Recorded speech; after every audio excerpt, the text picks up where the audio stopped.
चलिए बच्चों आगे चलते हैं। नेक्स्ट इज अब एक्चुअल फिजिक्स स्टार्ट करते हैं। हम काफ़ी दिनों से सिर्फ और सिर्फ मैथमेटिकल टूल ही पढ़ रहे थे और मैथमेटिकल टूल के अंदर भी हम लोग मोस्टली यही चीज़ें पढ़ रहे थे कि कैसे हम मैथमेटिक्स को यूज़ कर सकते हैं और कौन सी ऐसी मैथमेटिक्स की बातें हैं जो हमारे 11th-12th क्लास में फिजिक्स में काम आएंगी। आपको मेरे ख्याल से मोस्टली बातें समझ भी आ गई होंगी, हालांकि उनकी जो एप्लीकेशंस होंगी वो ऑफ कोर्स अलग अलग चैप्टर्स में लगातार आती रहेगी, तो उनको हम लगातार देखते भी रहेंगे। सबसे पहला जो चैप्टर है या फिर सबसे पहली जो यूनिट है दैट इज काइनेमेटिक्स। जो सबसे पहला चैप्टर है बड़ा that is kinematics. Kinematics physics की वो ब्रांच है जिसके अंदर हम मोशन को स्टडी करते हैं। सिर्फ मोशन को स्टडी करते हैं, मोशन के कारण को स्टडी नहीं करते। व्हेन आई से मोशन को स्टडी करते हैं तो ये स्टडी करते हैं कि यार कोई ऑब्जेक्ट कितनी दूर जाएगी, कितनी फास्ट जाएगी, कहाँ से कहाँ कब पहुँचेगी, कब उसकी स्पीड कहाँ से कितनी हो जाएगी, कैसे स्पीड बढ़ेगी, कितनी स्पीड हो जाएगी, वगैरह वगैरह इस तरह की बातें डिस्कस करते हैं। स्पीड बढ़ने घटने के पीछे क्या कारण है उनको हम काइनेमेटिक्स में डिस्कस नहीं करते, उनको हम आगे जाके मैकेनिक्स में डिस्कस करते हैं। तो सबसे पहले बड़ा लिखना चाहो लिख सकते हो, kinematics is branch of physics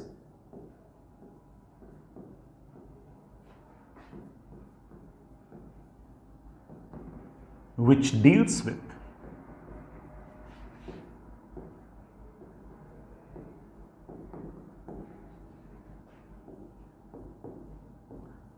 study of motion। बेटा सिर्फ और सिर्फ मोशन को स्टडी करेंगे, मोशन के कॉज को स्टडी नहीं करेंगे। which deals with the study of motion without going into details of cause of motion. Motion किस कारण से हुआ है उस बात को बड़ा बहुत ज्यादा डिस्कस नहीं करेंगे, ठीक है। काइनेमेटिक्स के अंदर बड़ा कुल मिलाकर 3 चैप्टर हैं। सबसे पहला जो चैप्टर है that is rectilinear motion.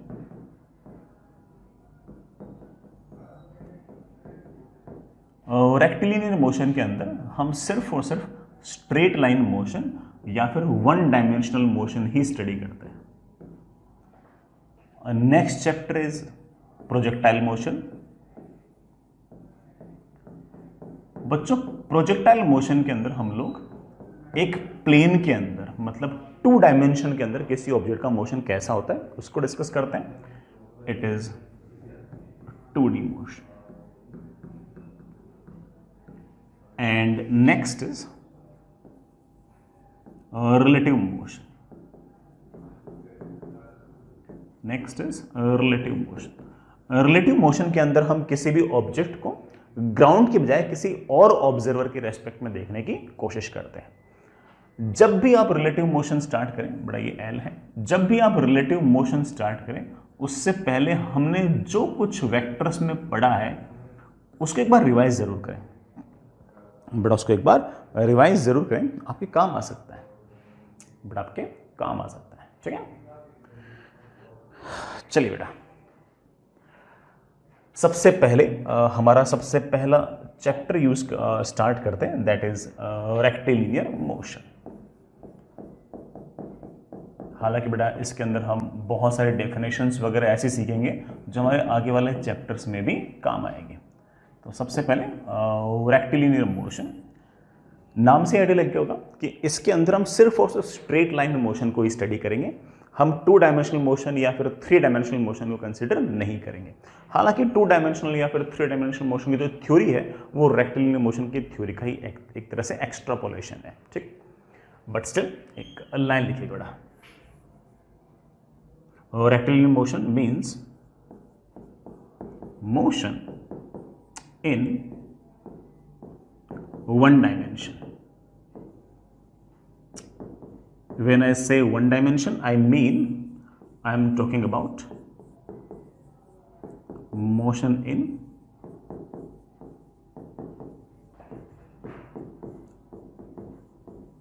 straight line.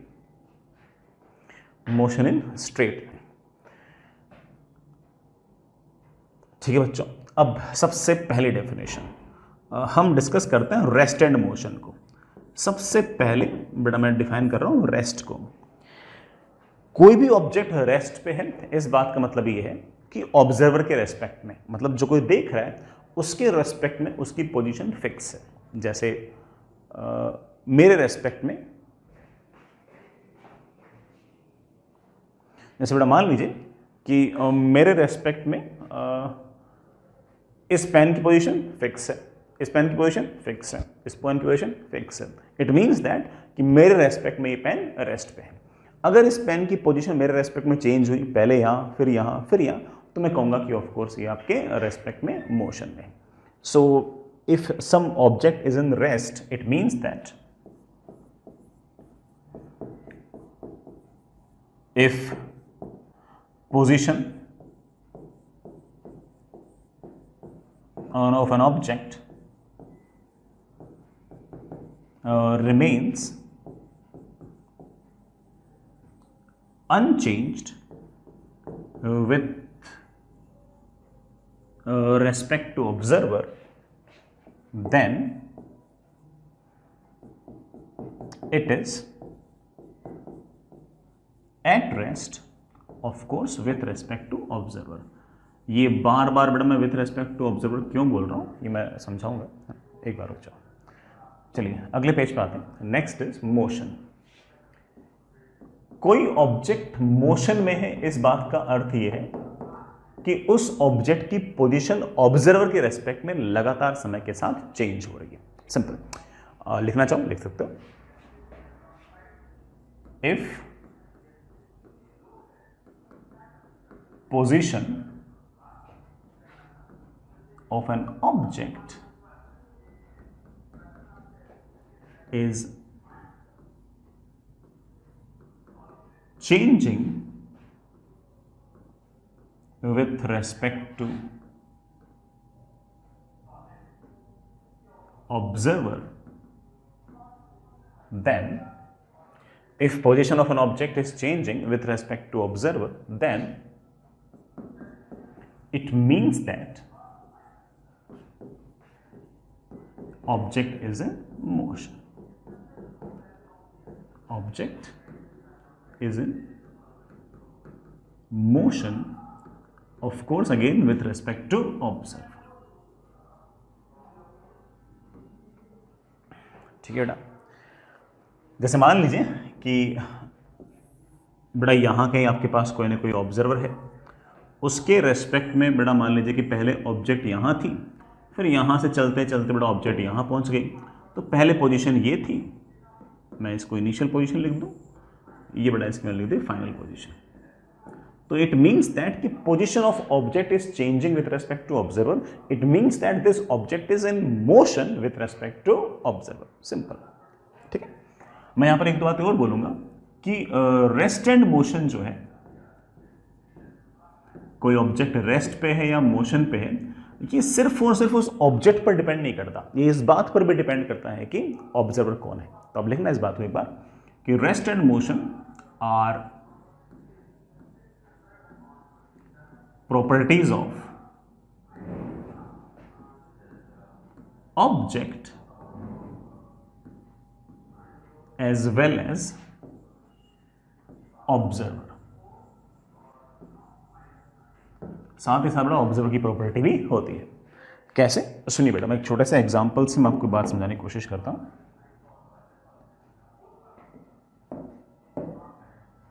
मैं बेटा एक छोटा सा एग्जांपल से समझाने की कोशिश करता हूं।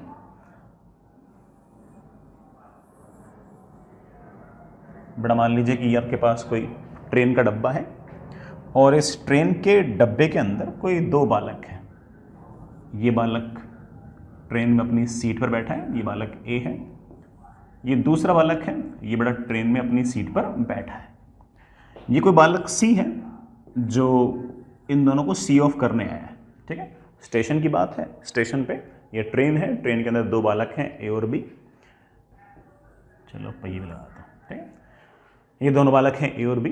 ये दोनों बालक अपनी बर्थ पर बैठे हैं, बर्थ पर आमने सामने बैठे। ठीक है, और ये जो ट्रेन है ये सामने की तरफ चलना स्टार्ट कर दी, स्टेशन से बाहर निकलना स्टार्ट कर दिया ट्रेन ने। ये हमारा जो तीसरा बालक जो प्लेटफॉर्म पे इन दोनों को सी ऑफ करने आया था, ये प्लेटफॉर्म पे खड़ा है, ये प्लेटफॉर्म पे खड़ा है, ठीक है। अब देखना सी के रेस्पेक्ट में अगर देखूं तो अभी ए यहां पर है, सी देख रहा है ए को, तो उसको लगता है कि अभी ए यहां पर है। ट्रेन जैसे जैसे आगे जाएगी तो बड़ा ए आगे जाएगा, ए आगे जाएगा, ए और आगे जाएगा, ए और आगे जाएगा। ए आगे क्यों जा रहा है? क्योंकि ट्रेन के अंदर बैठा है। ट्रेन आगे जाएगी तो ऑफकोर्स ए भी उसके साथ जाएगा। It means that position of A is changing with respect to C. It means that कि A is in motion but with respect to C. C के रेस्पेक्ट में जो ए है वो मोशन में है। तो आप कह सकते हो, इन बातों को हम कंपाइल करते हैं, A is in motion with respect to C. अच्छा, ये सी बी को भी देख रहा है, इसको लगता है कि बी अभी यहां पर है, फिर ट्रेन जैसे आगे जाएगी फिर बोलेगा सर बी यहां पर है, बी यहां पर है, बी यहां पर है। बी की पोजीशन लगातार सी के रेस्पेक्ट में चेंज हो रही है। It means that B is in motion with respect to C. आप कह सकते हो कि B is in motion with respect to C. Of course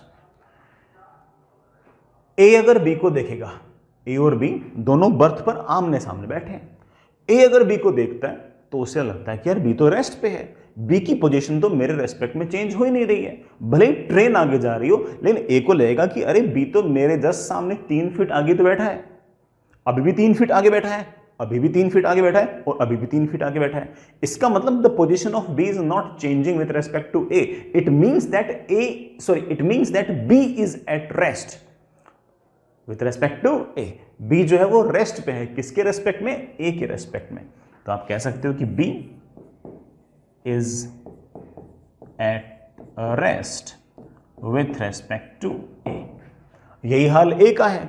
B बैठा बैठा सामने वाले बर्थ पर बैठा बैठा ए को देख रहा है और देखता है कि यार ए तो बैठा ही है, अभी भी 3 फीट मेरे आगे है, अभी भी 3 फीट आगे है, अभी भी 3 फीट आगे बैठा है। तो ए की position is not changing with respect to me. It means that कि A is at rest with respect to B.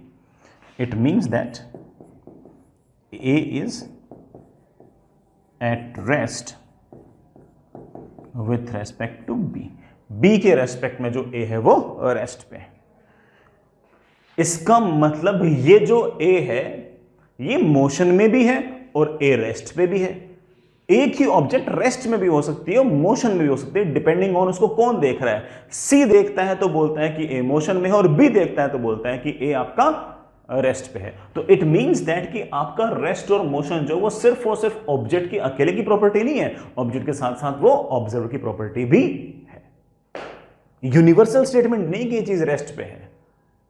हो सकता है किसी आपके रेस्पेक्ट में रेस्ट पे हो, किसी और के रेस्पेक्ट में रेस्ट में ना हो सकता है ऐसा। इसमें क्या है? बी की बात कर लेते हैं। ये जो बी है ये मोशन में है, किसके रेस्पेक्ट में? सी के रेस्पेक्ट में। सी से पूछते हैं तो सी बोलता है बी तो सर आगे जा रहा है, सर बी तो मोशन में है। लेकिन इसी बी के बारे में अगर मैं पूछूं ए से तो बोलता है कि सर मेरे रेस्पेक्ट में बी तो एकदम चिल बैठा है, कहीं नहीं जा रहा। इसका मतलब बी रेस्ट पे है या मोशन पे है, ये कोई यूनिवर्सल स्टेटमेंट नहीं है। ये अलग अलग ऑब्जर्वर के अलग अलग आंसर हो सकते हैं। So rest and motion are not universal properties, they are relative properties. ये डिपेंड करती हैं कि आपका ऑब्जर्वर कौन है।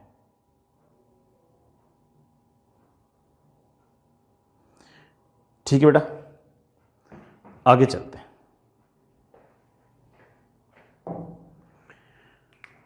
आगे चलते हैं। आई होप बेटा रेस्ट एंड मोशन वाली बात आपको समझ में आई गई होगी। अब कुछ बेसिक डेफिनेशंस हैं, एक एक करके सबको देखते हैं बेटा। अच्छा, मैं एक बात बोलना भूल गया। इस चैप्टर में वो रेक्टिलिनियर मोशन चैप्टर में और प्रोजेक्टाइल मोशन के अंदर हम लोग है ना बार बार है ना ये वाली चीज़ डिस्कस नहीं करेंगे कि इसके रेस्पेक्ट में मोशन ऐसा है, उसके रेस्पेक्ट में ऐसा है। हम दोनों चैप्टर के अंदर सारा का सारा जो मोशन है वो ग्राउंड के रेस्पेक्ट में ही जज करेंगे। हाँ, रिलेटिव मोशन में हम अलग अलग ऑब्जर्वर के रेस्पेक्ट में मोशन देख सकते हैं। तो एक बात बेटा आप लिखना चाहो तो लिख सकते हो कि हम फिलहाल जब तक रिलेटिव मोशन चैप्टर स्टार्ट ना कर लें तब तक हम इन जनरल मोशन कहां से स्टडी करेंगे, ग्राउंड से करेंगे। ठीक है, तो ठीक है बेटा, लिखना चाहो लिख सकते हो। इन जनरल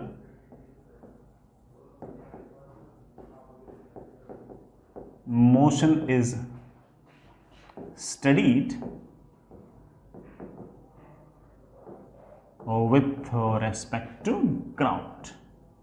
हाँ, रिलेटिव मोशन होगा तो बड़ा चैप्टर का नाम ही रिलेटिव मोशन है, उसमें हम अलग अलग ऑब्जर्वर के रिलेटिव मोशन को जज करेंगे। ठीक है, अभी नहीं। तो बार बार आप मेरे से मत पूछना सर किसके रेस्पेक्ट मोशन देख रहे हो, बट ऑफ कोर्स मैं ग्राउंड के रेस्पेक्ट में ही मोशन को देख रहा हूँ। ठीक है, चलिए बेटा, सबसे पहली डेफिनेशन हमारे जो काम की है दैट इज पोजीशन या फिर पोजीशन वेक्टर। मैं आपको एक बार हल्का फुल्का बता भी चुका हूं, सुनना बच्चों। पोजीशन बताती है किसी ऑब्जेक्ट की लोकेशन। ये एक ऐसा वेक्टर है जो ऑब्जेक्ट की लोकेशन बताती है ऑब्जर्वर के रेस्पेक्ट में। Position is a vector quantity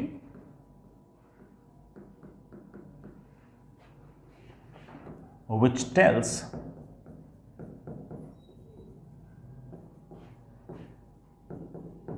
location of object with respect to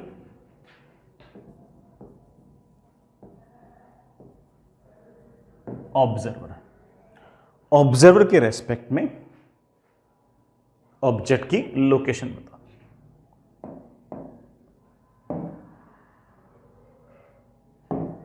जैसे बड़ा मान लीजिए कि आपके पास ये एक्स एक्सिस, ये बड़ा Y axis, let's say this is X और let's say this is Y, और आपका जो ऑब्जर्वर है लेट्स से आपका जो ऑब्जर्वर है वो यहां कहीं है, आपका ऑब्जर्वर यहां कहीं है, और जिस ऑब्जेक्ट को वो देख रहा है वो यहां कहीं है, ये आपकी ऑब्जेक्ट है। तो एक ऐसा vector which is pointed from this to this, एक मिनट बड़ा कर दीजिए,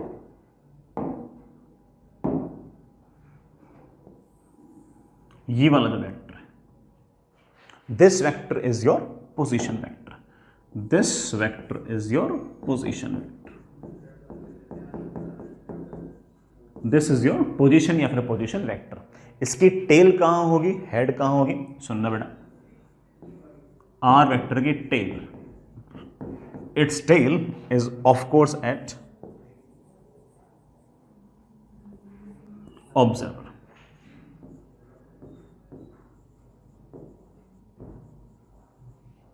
इसका हेड कहां होगा, इसका हेड होगा एट ऑब्जेक्ट, हेड ऑब्जेक्ट। अगर आपका ऑब्जर्वर यहां ना होता और यहां होता तो बेटा मैं वेक्टर ऐसे बना देता, अगर ऑब्जेक्ट यहां होता तो मैं ऐसे बना देता, अगर आपका ऑब्जर्वर यहां होता मैं आपका वेक्टर ऐसे बना देता। तो आर वेक्टर जो है it is a vector having tail at the observer and head at the object. ठीक है बच्चों, बहुत ऐसी बड़ी बात तो है नहीं। ये अपने आप में इसकी जो यूनिट होगी बेटा, ये एक तरह से देखें थोड़ा लेंथ ही तो है, तो इसको हम मीटर में अक्सर इसकी यूनिट होगी। और रही बात बेटा डायमेंशन की, डायमेंशन मतलब मुझे इसको मास, लेंथ और टाइम की टर्म में लिखना है, तो ऑफ कोर्स ये तो लेंथ है, लेंथ है तो इसकी डायमेंशन हम यूज करते हैं कैपिटल एल। मास होता तो कैपिटल एम लिख देते, ये अगर टाइम होता तो हम कैपिटल टी लिख देते। ठीक है, तो डायमेंशन सिर्फ वो सिर्फ इस पार्ट्स में डिवाइड करेगी कि ये मास है, लेंथ है या टाइम है। ठीक है बच्चों, आगे चलते हैं।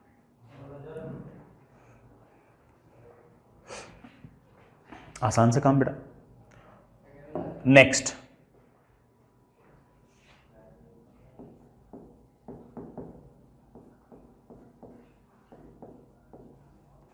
Is displacement. मैं बहुत ऐसे क्लियर डेफिनेशन बता रहा हूं बेटा, ठीक है, आपने 9th 10th क्लास जो भी पढ़ी हो अलग बात है। Displacement is defined as change in position. Change in position को हम बोलते हैं डिस्प्लेसमेंट, लिखना इस बात को। और displacement is defined as change in position.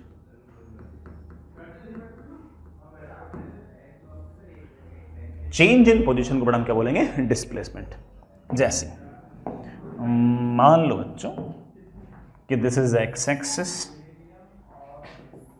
This is y axis, ये आपका ऑब्जर्वर है और इस ऑब्जर्वर के रेस्पेक्ट में पहले ऑब्जेक्ट यहां कहीं पड़ा था, ऑब्जेक्ट यहां कहीं पड़ा था, तो ये एक तरह से आपकी इनिशियल पोजीशन थी, एक तरह से बड़ा ये आपकी इनिशियल पोजीशन थी, ये एक तरह से इनिशियल पोजीशन थी। यहां से आपका ऑब्जेक्ट क्या करता है?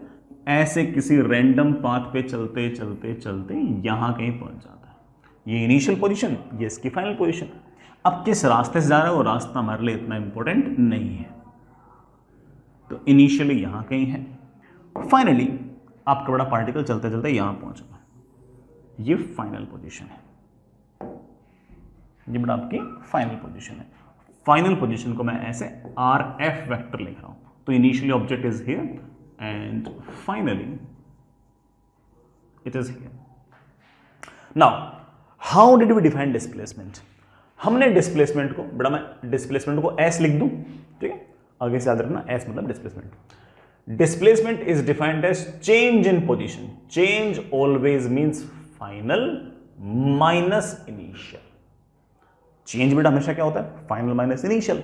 डिस्प्लेसमेंट आपने डिफाइन किया है चेंज इन पोजीशन, मतलब final position minus initial position. Vector में से वेक्टर को माइनस करोगे तो बेटा क्या आएगा? वेक्टर ही आएगा। So displacement is simply defined as final position minus initial position and simply like that, बस और कुछ नहीं। हाँ, यहां से मैं कुछ बातें बोल सकता हूं, मैं यहां से कुछ बातें बोल सकता हूं। सबसे पहली बात, वेक्टर में से वेक्टर माइनस करोगे तो ऑब्वियस बात है कि डिस्प्लेसमेंट एक वेक्टर क्वांटिटी ही आएगी, अच्छी बात है। ये मीटर में है, ये मीटर में है, तो ऑफकोर्स डिस्प्लेसमेंट भी मीटर में आएगा, तो इसकी जो यूनिट होगी वो मीटर होगी। और बात भी करते हैं, सुनना, मैं इसको थोड़ा सा रीअरेंज करूं तो मैं ऐसा लिख सकता हूं कि final position is initial position plus displacement. सुनना बेटा, क्या बोला मैंने? इनिशियल पोजीशन में डिस्प्लेसमेंट वेक्टर को जोड़ दोगे तो फाइनल पोजीशन आ जाएगी। वापस से बोलना, इनिशियल पोजीशन में, इनिशियल पोजीशन वेक्टर में डिस्प्लेसमेंट वेक्टर को अगर ऐड कर दोगे तो आपकी फाइनल पोजीशन आ जाएगी। Do you really remember our triangle law of vector addition? It says that कि this plus this is equals to this, R I plus S is equals to R F. तो पक्की बात है कि मेरे पास ये हमारा एस वेक्टर है या फिर ये हमारा डिस्प्लेसमेंट वेक्टर है, ये हमारा डिस्प्लेसमेंट वेक्टर। इस वेक्टर की जो लंबाई होगी, इस वेक्टर की जो लंबाई होगी, ये देगा हमें ऑफ कोर्स उस डिस्प्लेसमेंट का मैग्नीट्यूड। सोच लेंगे उसको, चिंता मत करो, लेकिन ये हमारा डिस्प्लेसमेंट वेक्टर है। Fair enough. मैं कुछ बातें और बोलूंगा बेटा यहां पे। वेक्टर तो है, इसकी डायरेक्शन कहां से कहां है? तो आप कह सकते हो कि इसकी डायरेक्शन है from initial position to final position, from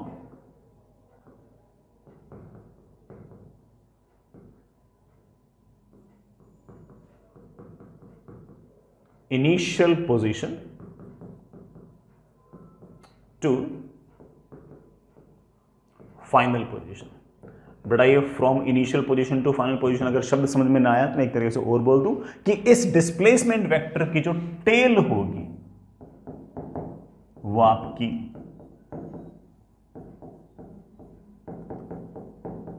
initial position और इसका जो हेड होगा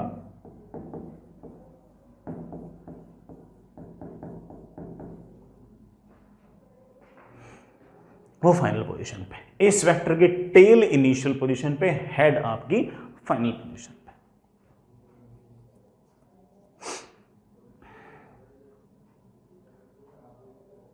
ठीक है बेटा, ये इसके डिस्प्लेसमेंट की डायरेक्शन है। आगे चलते हैं बेटा, इसकी डायमेंशन क्या होगी? डायमेंशन मतलब ये बेटा मास है, लेंथ है या टाइम है। आप बोलो डिस्प्लेसमेंट तो ये वाली लेंथ है, यहां से तक की लेंथ है, और अगर लेंथ है तो आप डायमेंशन लिख दीजिए कैपिटल एल और इसको ऐसे स्क्वायर ब्रैकेट के अंदर बंद कर दीजिए। जब भी डायमेंशन लिखोगे तो इस तरह के ब्रैकेट्स के अंदर आपको बंद करना जरूरी है। ठीक है, आगे चलें। नेक्स्ट, अगर मैं कहूं कि इनिशियल पोजीशन के कोऑर्डिनेट्स हैं x i comma y i comma z i, तो इनिशियल पोजीशन को मैं बड़े आराम से लिख सकता हूं x i i cap y i j cap plus z i k cap. आई मतलब इनिशियल। फाइनल पोजीशन के अगर कोऑर्डिनेट्स मेरे पास अगर x f y f z f है, तो फाइनल पोजीशन हम बड़े आराम से लिख सकते हैं X F I cap plus Y F J cap plus Z F के कैप। एफ मतलब of course final. As we know that कि displacement is final position minus initial position, तो इसमें से इसको माइनस कर दो। माइनस में तो सिखा चुका हूं, आई कैप वाले से आई कैप, जे कैप वाले से जे कैप और के कैप वाले से के कैप, और मेरे पास डिस्प्लेसमेंट आ गया है x F minus x i i cap plus Y F minus Y i j cap plus Z F minus Z i k. ये हमारा आ गया डिस्प्लेसमेंट। इस डिस्प्लेसमेंट का कोई मुझसे मैग्नीट्यूड पूछ ले,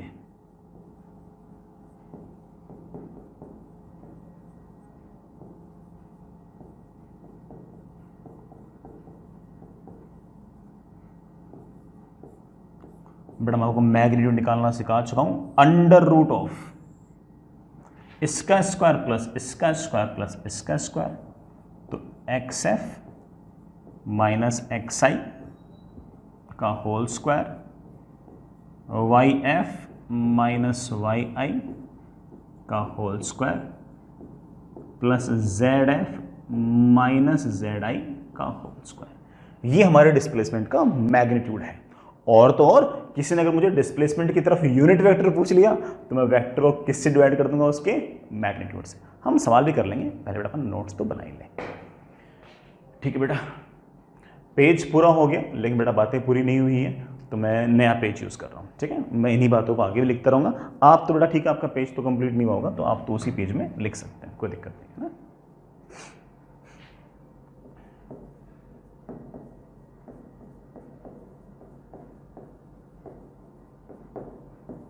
हाँ बेटा, हमारे पास रफली बेटा ऐसा सा डायग्राम था।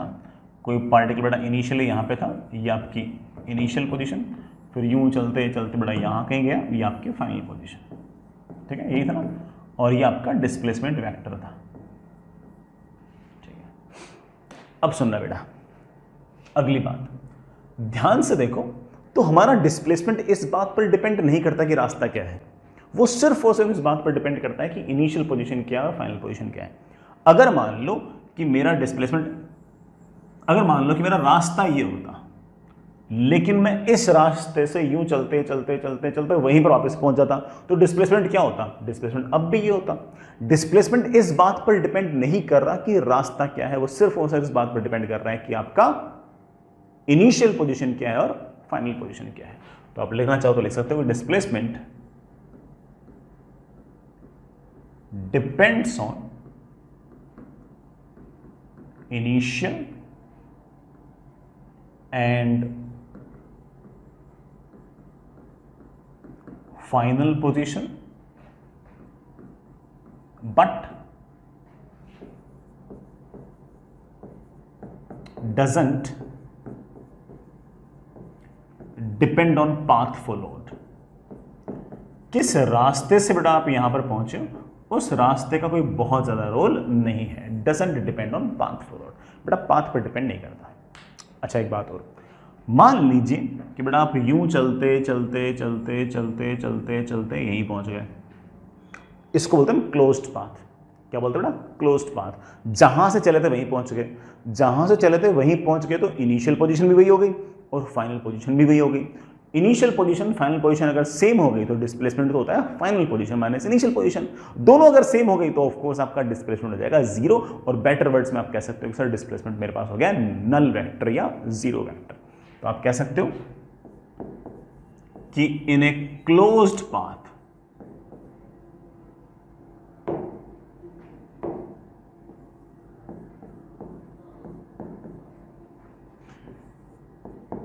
initial position is equals to final position, then of course displacement is this minus this, दोनों अगर सेम है तो ये तो जीरो आ गया। इसको आप बड़ा वर्ड्स में क्या लिखते हो? नल वेक्टर कहते हो। क्या कहते हो बेटा? नल वेक्टर कहते हो। तो क्लोज्ड पाथ में आपका नल वेक्टर। अच्छा एक बात और बहुत important, what is magnitude of displacement? हालांकि हमने ऐसे मैथमेटिकल लिख लिया, लेकिन एक डेफिनेशन वाइज और लिखना चाहता हूं मैं।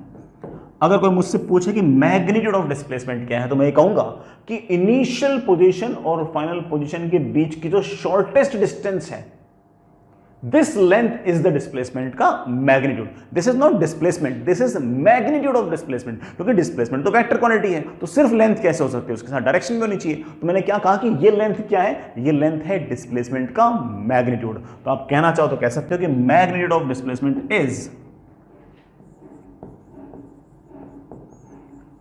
Shortest distance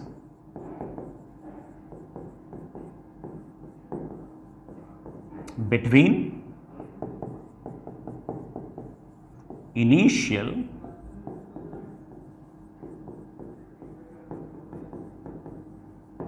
and final position। मैं बहुत क्लियरली इस बात को बोल रहा हूं बेटा कि मैंने, देखो ध्यान से देखो कैसे एक्सप्लेन किया है।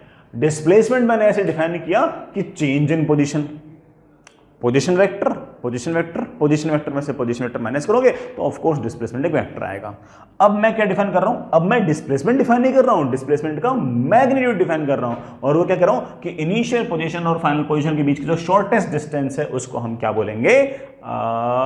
Magnitude of displacement. तो बेटा मैग्नीट्यूड ऑफ डिस्प्लेसमेंट। डिस्प्लेसमेंट बेटा पाथ पर डिपेंड नहीं करता, सिर्फ और सिर्फ इस बात पर डिपेंड करता है कि आपकी इनिशियल पोजीशन क्या थी और आपकी फाइनल पोजीशन क्या है। I hope it's okay. आगे चलिए बेटा, नेक्स्ट इज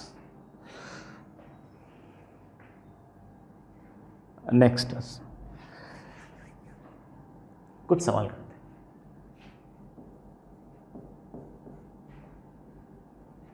बट आपके पास इस तरह की कहानी है कि ये बड़ा आपका कार्टेशियन सिस्टम, और इसके अंदर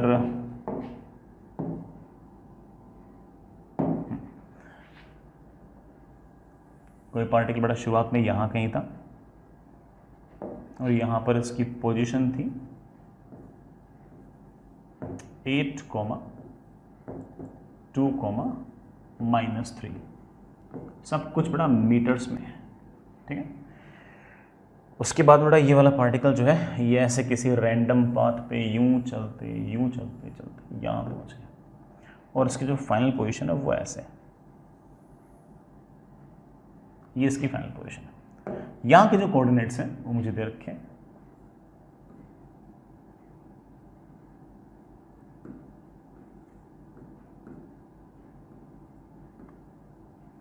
फोर, 5, 2 मीटर।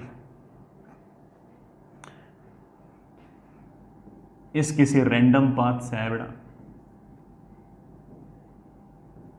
ठीक है। पाथ मुझे नहीं पता बेटा कौन सा है, लेकिन इतना जरूर पता है कि ये आपकी इनिशियल पोजीशन है, ये मेरे बच्चे आपकी फाइनल पोजीशन है। छोटे छोटे चिन्ह चिन्ह सवाल पूछ रहा हूं। सवाल बहुत बेसिक होंगे बट ठीक है बेटा, तुम तो हर चीज बेसिक से सीख रहे हो। find initial position vector, final position vector, displacement vector. Fourth,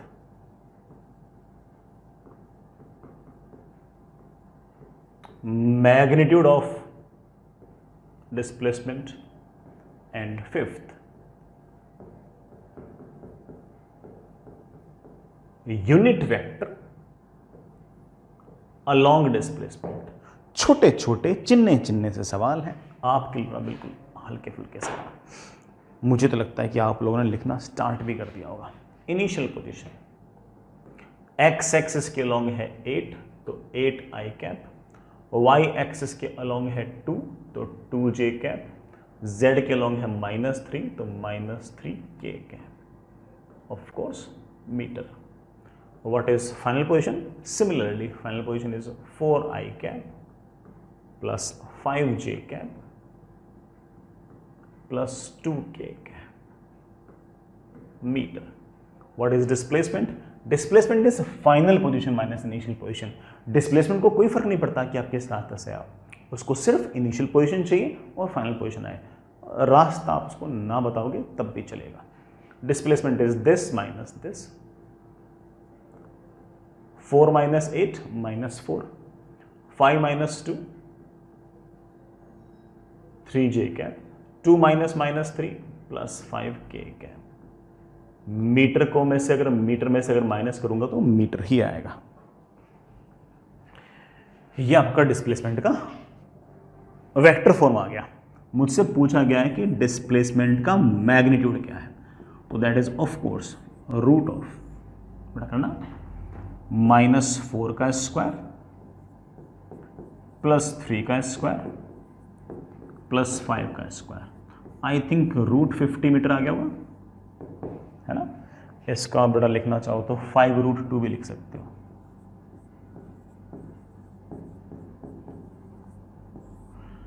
और 5√2 क्या है, आप डायग्राम से कह सकते हो कि ये वाली जो लेंथ है, ये लेंथ मेरी 5√2 है। हालांकि मैं इस रास्ते पे आया नहीं, वो तो बता रहा हूं कि ये वाली लेंथ 5√2 आया तो मैं इस रास्ते से हूं, लेकिन डिस्प्लेसमेंट को रास्ते से फर्क नहीं पड़ता। ये आपका डिस्प्लेसमेंट का मैग्नीट्यूड है। मैं भले इस रास्ते से ना आया हूं, लेकिन डिस्प्लेसमेंट आपका यही है। डिस्प्लेसमेंट को रास्ते से कोई फर्क नहीं पड़ता। लास्ट, डिस्प्लेसमेंट की तरफ यूनिट वेक्टर बताओ। यूनिट वेक्टर इज वेक्टर बटे उसका मैग्नीट्यूड, तो that is vector is -4i cap plus 3j cap plus 5k cap metre divide by 5√2 metre. Metre से बड़ा मीटर कैंसिल हो गया। ये आ गया आपका यूनिट वेक्टर। आप यूनिट वेक्टर का डायग्राम से दिखाना चाहो दिखा सकते हैं बेटा, कोई दिक्कत नहीं है। यूनिट वेक्टर जो होगा वो आपके डिस्प्लेसमेंट वेक्टर की तरफ ही होगा, लेकिन उसकी लेंथ जो होगी वो बड़ा सिर्फ 1 होगी। ठीक, ये एक तरह से आपका यूनिट वेक्टर है। मैं इसको एस कैप लिख देता हूं। आई होप बड़ा आपको इस फॉर्मूले से बहुत सारी बातों का आइडिया लग गया होगा। ठीक है, आगे चलिए नेक्स्ट। ये तो बात थी बेटा हमारी डिस्प्लेसमेंट की। Next is equally important but relatively easier, that is distance travelled. नाम से ही आइडिया लग गया होगा मेरे बच्चों को। तो डिस्टेंस ट्रेवल्ड ऑब्वियसली मीन्स कि आपने कितनी डिस्टेंस ट्रेवल की है। It is the length of the path you followed. जिस पाथ के अलोंग आप चले हो उस पाथ की लंबाई है, नथिंग मोर देन दैट। समझ गए बेटा इस बात को? तो लिखना चाहो लिख सकते हो। It is simply path length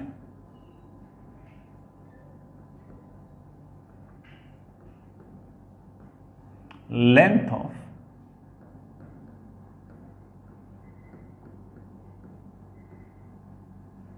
path flow. It is the length of the path followed. जिस रास्ते से आए हो उस रास्ते की लंबाई, बस इतनी सी बात है। जैसे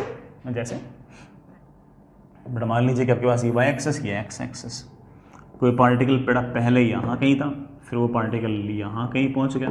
अब मान लो कि वो इस रास्ते से आया, तो ये जो लंबाई है, length of this path, this length will be the distance travelled.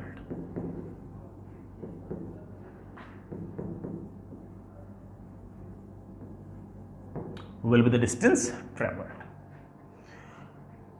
ये बेटा क्या पाथ पर डिपेंड करेगी? ऑफ कोर्स पाथ पर डिपेंड करेगी यार, ये जरा पाथ पर डिपेंड करेगी, श्योर बात है ना, ये जरा पाथ पर डिपेंड करेगी। Distance travelled, it is path dependent.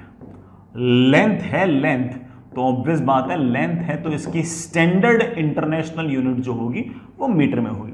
आपको सेंटीमीटर में दे रखी हो, किलोमीटर में दे रखी हो, तो वो कन्वर्ट करना तो आता ही है, ठीक है। मैं आपसे पूछूं कि इसकी डायमेंशन क्या होगी, आप बोलोगे सर बहुत ज़्यादा तो आपने कोई डायमेंशन हमें सिखाई नहीं है, आपने हमें हल्का फुल्का आइडिया दिया है कि मास हो तो m लिख दो, लेंथ हो तो l लिख दो, t हो टाइम हो तो t लिख दो। ये तो लेंथ ही है, लेंथ है तो हम इसको ऑफ कोर्स कैपिटल L से लिखेंगे, और डायमेंशन जब भी लिखेंगे हम इसको इस तरह से स्क्वायर ब्रैकेट के अंदर बंद करेंगे, ठीक है बेटा। ये स्केलर है या वेक्टर है, इसके पास बड़ा कोई डायरेक्शन नहीं है, ये अपने आप में एक स्केलर क्वांटिटी है।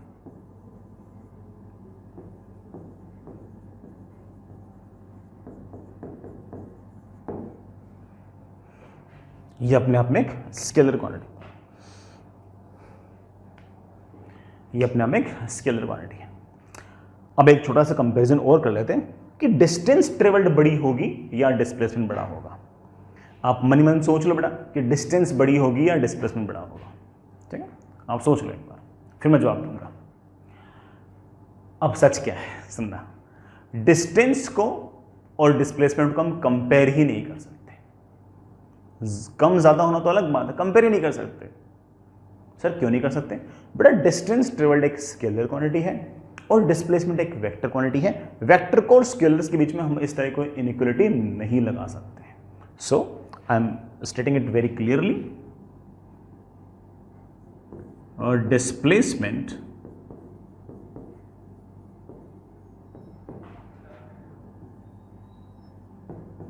Cannot B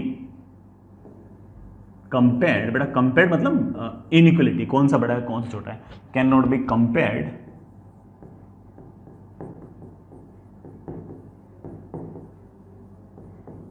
with distance travelled. क्यों? Because vector cannot be compared with a scalar. हम लिखना चाहें तो कारण भी लिख सकते हैं, because vectors cannot be compared with scalars। अच्छी बात, अच्छी बात। अब अगली बात, सर हमने तो बुक्स में पढ़ रखा है कि है ना डिस्प्लेसमेंट छोटा होगा, डिस्टेंस ट्रेवल बड़ी होगी वगैरह वगैरह।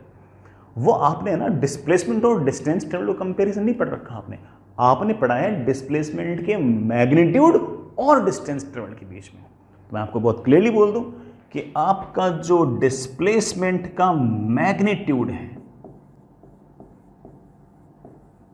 क्योंकि जो डिस्प्लेसमेंट का मैग्नीट्यूड है वो तो बड़ा ये वाली लेंथ होगी और डिस्टेंस ट्रेवल्ड ये वाली लेंथ होगी, तो ऑब्वियस बात है कि डिस्टेंस ट्रेवल्ड जो होगी वो अक्सर डिस्प्लेसमेंट के मैग्नीट्यूड से बड़ी होगी। मैं डिस्प्लेसमेंट से कंपैरिजन नहीं कर रहा हूं, डिस्प्लेसमेंट के मैग्नीट्यूड से कंपैरिजन कर रहा हूं। तो डिस्प्लेसमेंट से अक्सर डिस्प्लेसमेंट के मैग्नीट्यूड से अक्सर आपकी डिस्टेंस ट्रेवल्ड जो होगी वो ज्यादा होगी, डिस्टेंस ट्रेवल्ड ज्यादा होगी, ज्यादा। एक केस में बराबर भी हो सकती है, कब? जब आप इसी रास्ते पे चले जाओ। अगर आप इसी रास्ते पे चले गए तो डिस्टेंस ट्रेवल्ड भी वही है और डिस्प्लेसमेंट का मैग्नीट्यूड भी वही है, तो बराबर हो सकते हैं। कब? जब स्ट्रेट लाइन मोशन हो, क्या हो बेटा? Straight line motion without turning back, बिना मुड़े। अगर बेटा मान लो यहां से यहां गए, लेकिन यूं जाके यूं जाके यूं जाके अगर ऐसे आए, तब ऑफ कोर्स डिस्टेंस ट्रेवल बड़ी हो जाएगी और डिस्प्लेसमेंट का मैग्नीट्यूड छोटा हो जाएगा। बराबर कब होगा? जब स्ट्रेट लाइन जाओगे बिना मुड़े। समझ गए इस बात को? तो डिस्प्लेसमेंट का मैग्नीट्यूड और डिस्टेंस ट्रेवल्ड कंपेरेबल है। क्यों? क्योंकि अब ये वेक्टर नहीं है, वेक्टर का मैग्नीट्यूड है, उसको मैं कंपेयर कर सकता हूं। और ध्यान रखना कि अक्सर आपकी डिस्टेंस ट्रेवल्ड जो होगी वो ज्यादा होगी, क्योंकि पाथ की लंबाई अक्सर ज्यादा होगी और डिस्प्लेसमेंट का मैग्नीट्यूड छोटा होगा। एक केस में बराबर आ सकते हैं प्यारे वाले बच्चों, एक केस में बराबर आ सकते हैं। कब बराबर आएंगे? बराबर तब आएंगे जब स्ट्रेट लाइन मोशन हो।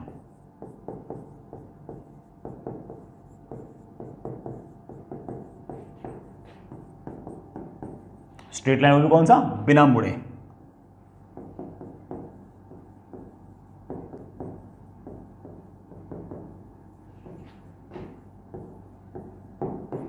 Without turning back, straight line motion without turning back, बिना मुड़े स्ट्रेट लाइन मोशन जो होगा उसके अंदर बड़ा ऐसा होगा।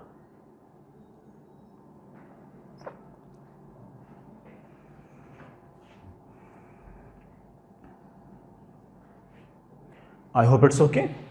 आगे चलें?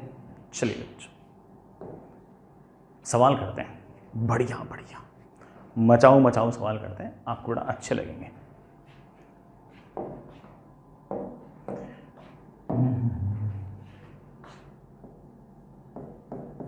बड़ा मैं पहले बोल देता हूं, सवाल अच्छे होंगे, टफ होंगे, आपको थोड़ा सा दिमाग लगाना पड़ेगा, तब जाके बड़ा आपके आंसर सही आएंगे। चलो मैं एक काम करता हूं, शुरुआत में आसान से करता हूं, ठीक है?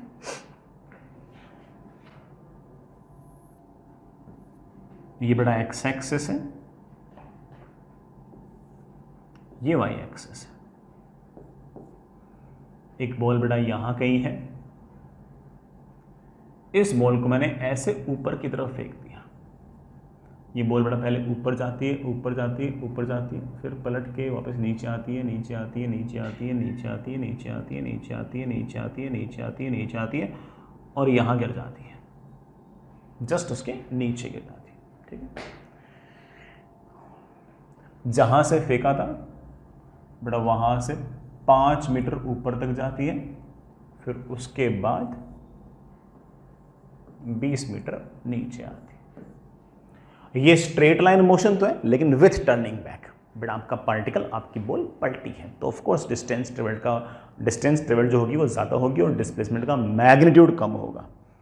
तो मेरा सवाल है फाइंड, छोटा सा सवाल बेटा इस बार तो, डिस्प्लेसमेंट का मैग्नीट्यूड, सॉरी बेटा डिस्प्लेसमेंट का मैग्नीट्यूड, और थर्ड है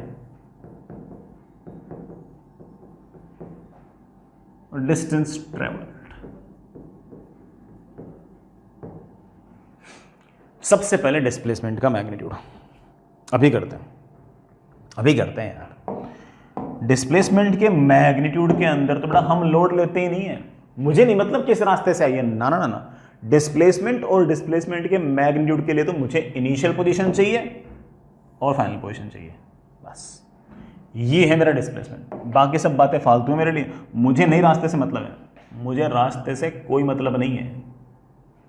ये है डिस्प्लेसमेंट, इनिशियल पॉइंट पर टेल, फाइनल पॉइंट पे हेड, दैट्स इट।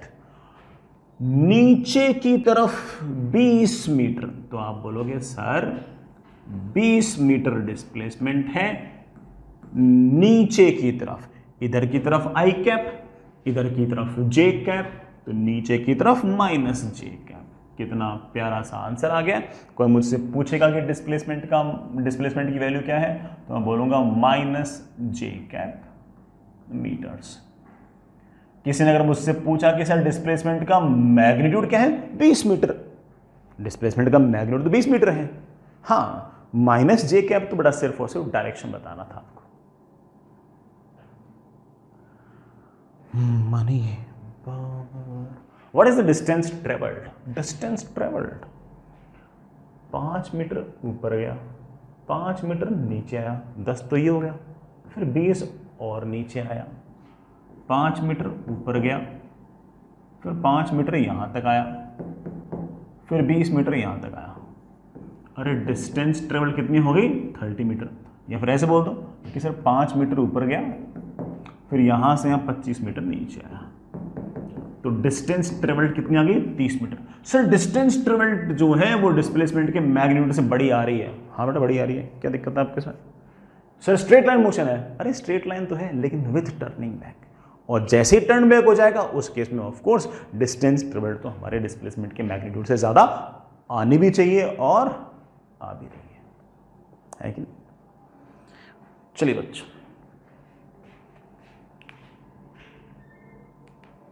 आगे चलें। नेक्स्ट इज अब एक और सवाल बेटा, अगेन थोड़ा इस बार अच्छा सवाल पूछ रहा हूँ, इस बार ऐसे चिन्ना मिन्ना नहीं पूछ रहा हूँ, लेकिन तुम तो करना आराम से इत्मीनान से, कौन सी बेटा तुमको जल्दी है। ये एक्स एक्सिस, ये वाई एक्सिस, कोई पार्टिकल आपका यहां से चलना स्टार्ट करता है,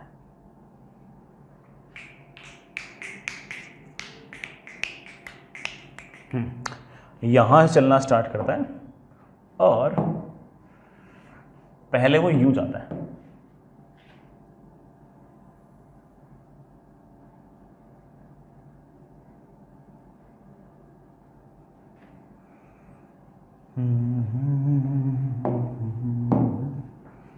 पहले वो 5 मीटर यूं जाता है,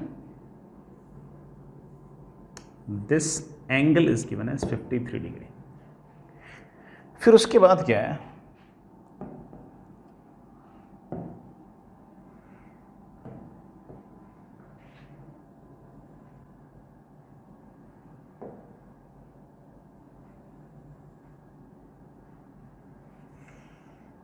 फिर उसके बाद वही पार्टिकल जो है वो 5 मीटर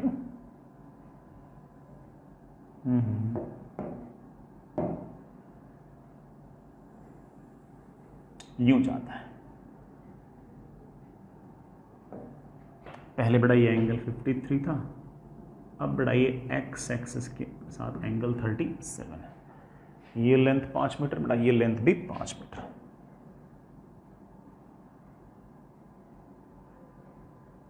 थोड़ी बड़ी बन गई, छोटी करते हैं इसको।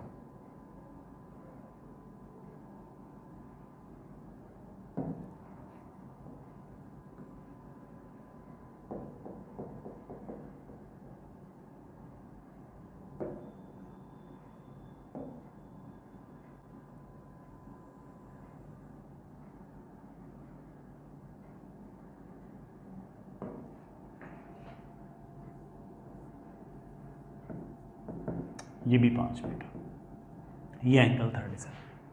पहला डिस्प्लेसमेंट यू हुआ, फिर अगला डिस्प्लेसमेंट यू, और फिर ये यहां कहीं पहुंच गया। ये आपकी फाइनल पोजीशन है, ये आपकी बेटा फाइनल पोजीशन है। इनिशियली बेटा ऑफ कोर्स आप यहां से चले थे। सवाल,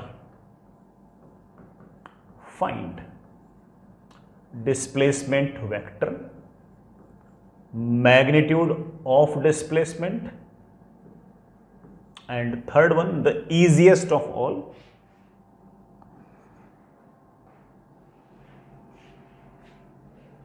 distance traveled। तीनों बेटा तुम वर्ड्स में लिखना चाहो, वर्ड्स में लिखना। पहले वाला है डिस्प्लेसमेंट, अगले वाला है मैग्नीट्यूड ऑफ डिस्प्लेसमेंट, और लास्ट वाला है डिस्टेंस ट्रेवल्ड। चलिए बच्चों देखना, डिस्प्लेसमेंट के लिए मेरे लिए इंपॉर्टेंट है इनिशियल पोजीशन और फाइनल पोजीशन, बाकी बात मेरे लिए इतनी इंपॉर्टेंट है नहीं। ये मेरा डिस्प्लेसमेंट है, ये इनिशियल पोजीशन, ये फाइनल पोजीशन, ये है मेरा डिस्प्लेसमेंट। हमारा जो नेट डिस्प्लेसमेंट है वो ये है। और ध्यान से देखना, ये कोई straight line motion without turning back नहीं है। यहां पर आपको जो पार्टिकल पलटा है, तो ऐसे नहीं कि 5 और 5 मिलकर 10 बोल दो, नहीं बेटा। सर कैसे निकालूंगा? निकल जाएगा, ज्योमेट्री तो हर चीज कर देती है भाई, ज्योमेट्री से सब हो जाएगा। सुनना,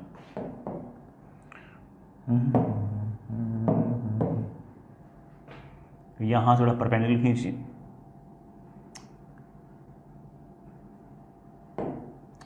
यहां से भी एक परपेंडिकुलर खींचिए, यहां से बड़ा एक परपेंडिकुलर खींचिए, यहां से बड़ा एक परपेंडिकुलर खींचिए।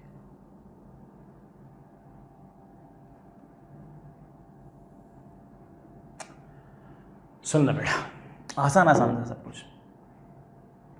ये एक बार लाइन को भूल जाओ। ये लेंथ है 5, ये लेंथ है 5, ये एंगल है 53, तो दिस इज 5 cos 53। बड़ा याद था ना, cos theta is base upon hypotenuse. Hypotenuse पता हो तो बेस तो पता लग ही जाएगा। That is 5 times cos 53, that is 3/5, तो that comes out to be 3 metres. ये है 5, तो ये लेंथ मेरे पास आएगी 5 का sin 53, ये लेंथ मेरे पास आ गई 4 मीटर। ठीक है, ये है 5 मीटर,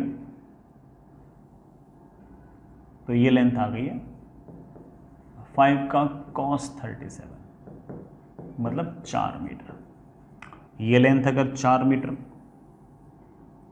तो ये लेंथ भी 4 मीटर। ये अगर 5 है तो ये लेंथ मेरे पास आ गई है 5 का sin 37, दैट इज 3 मीटर। अगर ये 3 मीटर है तो बेटा ये भी आपका 3 मीटर। अगर डिस्प्लेसमेंट की बात करें तो मुझे ऐसा लग रहा है कि आपका पार्टिकल यहां से चलते चलते अगर यहां पहुंच गया, रास्ता कोई सा भी हो, तो 3 और 4 7 मीटर एक्स एक्सिस के अलॉन्ग गया है, 4 और 3 7 मीटर वाई एक्सिस के अलॉन्ग गया है। फाइनल पोजीशन के कोऑर्डिनेट्स बड़े प्यार से मैं लिख दूंगा 7,7, और इनिशियल पोजीशन तो of course 0,0। This is the displacement vector whose head is at the final position and tail is at the initial position, and we could easily say कि displacement is of course 7i cap plus 7j cap metre of course. ये हमारा displacement vector है। What is the magnitude of displacement? Magnitude of displacement is 7√2। बेटा magnitude निकालना था ना, √(square plus square). What is the distance traveled? अरे भाई ये वाला सवाल तो हम कर चुके हैं। डिस्टेंस ट्रेवल्ड तो ऑफ कोर्स 5 और 5 10 मीटर है। सर क्या डिस्टेंस ट्रेवल्ड और डिस्प्लेसमेंट का मैग्नीट्यूड बराबर है क्या? ऑफ कोर्स बराबर नहीं है। डिस्प्लेसमेंट का मैग्नीट्यूड हल्का सा डिस्टेंस ट्रेवल्ड से छोटा होना भी चाहिए, और बड़ा मेरे ख्याल से है भी। जैसे मैं एक बार निकाल के देखो 1.4,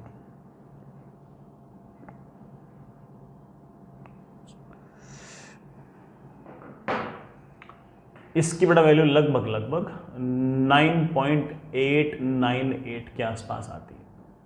तो डिस्प्लेसमेंट का मैग्नीट्यूड तो 9.898 मीटर है, और डिस्टेंस ट्रेवल्ड बड़ा आपके 10 मीटर्स है। डिस्टेंस ट्रेवल्ड ऑफ कोर्स बड़ा थोड़ी सी डिस्प्लेसमेंट के मैग्नीट्यूड से ज़्यादा है।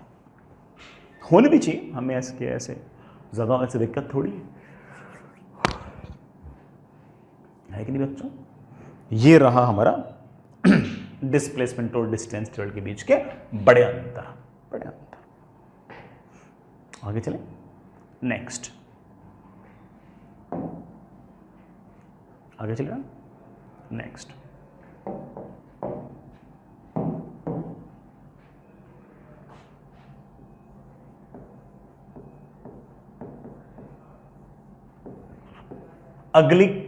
अगली definition, that is velocity. Velocity is simply defined as rate of change of displacement। Displacement के चेंज होने की रेट या फिर पोजीशन के चेंज होने की रेट जो है उसे हम बड़ा क्या बोलेंगे? वेलोसिटी। हालांकि हम वो रेट बड़े टाइम इंटरवल में भी निकालेंगे और इनफाइनाइटली स्मॉल टाइम इंटरवल में निकालेंगे, और उस तरह से हम वेलोसिटी की दो अलग अलग डेफिनेशंस और भी देंगे। लेकिन सिंपल शब्दों में अगर कहूं तो velocity is rate of change of position. Position के चेंज होने की रेट, चेंज इन पोजीशन नहीं, चेंज इन पोजीशन डिस्प्लेसमेंट था, चेंज इन पोजीशन की रेट मतलब पोजीशन का चेंज ऊपर डिवाइड बाय टाइम, उसको हम वेलोसिटी कहेंगे। आराम सुनना, कोई बहुत ऐसी बड़ी जल्दबाजी नहीं है। अगेन बेटा हम इस वेलोसिटी को दो पार्ट्स में डिवाइड कर रहे हैं। One is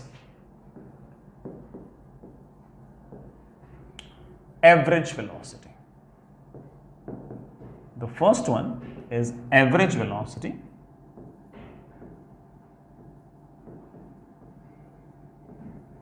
V average.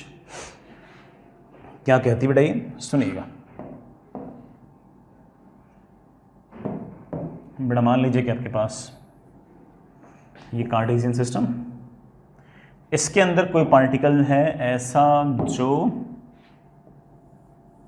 ये क्या हो गया,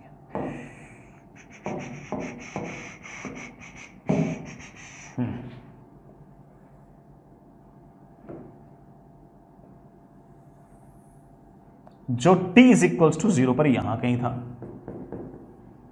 ये इनिशियल पोजीशन थी, और t इज इक्वल्स टू 0 पर यहां कहीं था। फिर यहां से चलते चलते चलते चलते यहां कहीं पहुंच गया, और इसकी फाइनल पोजीशन आ गई ये वाली। This is the final position. Final position पर ये t is equals to t पर पहुंचा। ऑफ कोर्स इसका कोई ना कोई डिस्प्लेसमेंट रहा होगा, जो डिस्प्लेसमेंट रहा होगा it will be something like this, this is your displacement.